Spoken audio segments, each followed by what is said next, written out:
السلام علیکم ورحمۃ اللہ وبرکاتہ۔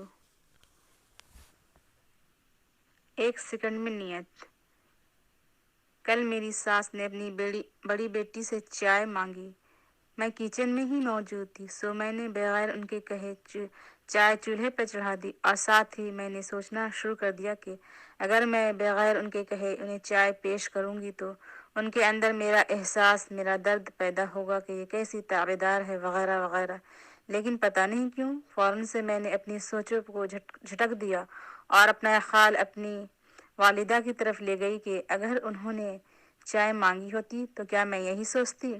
اور پھر میں نے ایک سیکنڈ میں نئی نیت بنائی کہ میں اپنی والدہ کی خدمت کروں تو اللہ راضی ہوگا، اور یہ میرے شوہر کی والدہ ہے، اگر میں ان کی خدمت کروں تب بھی اللہ راضی ہوگا۔ بس اتنی سی بات تھی، میرا دل اجلا اور روشن ہو گیا، ہر احساس سے ماورا ہو گیا۔ پھر اسے اپنی قدر اور تعریف کی حاجت نہیں رہی۔ وہ الگ بات کہ ساس کو جب چائے کا کپ پیش کیا تو انہوں نے دعا دی، اگرچہ میں اس دعا کی بھی چاہت نہیں کر رہی تھی، میری نیت ہی اتنی صاف ہو گئی تھی۔ پھر بھی دعا تو دعا ہوتی ہے، جب بھی ملے اس پر کھل کر آمین کہنا چاہیے۔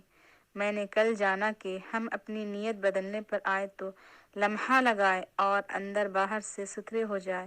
اگر نیت میں اپنا لوہا منوانے کا فتور ہی جمع ہوتا رہے تو محض زمین والوں کے ہو کر رہ جائیں گے۔